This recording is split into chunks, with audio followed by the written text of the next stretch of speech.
Vždy, keď ideme jesť, mali by sme si položiť jednu otázku.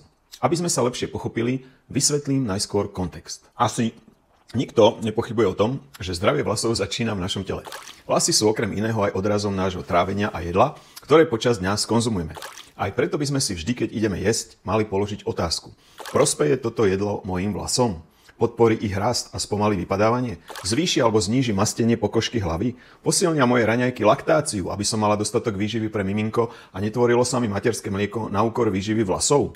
Univerzálny jedálniček samozrejme neexistuje. Ak necítite po jedle príval energie, ale ťahá vás to skôr na gauč alebo ku káve so zákuskom, váš jedálniček nebude ideálny. Chceli by ste poradiť s jeho úpravou? Napíšte do komentára slovo jedálniček a pošlem vám exkluzívne tipy z pripravenej knihy s názvom Nakrmte svoje vlasy do zdravia a krásy. A kým druhú knihu dopíšem, prečítajte si prvú a sledujte aj ďalšie videá.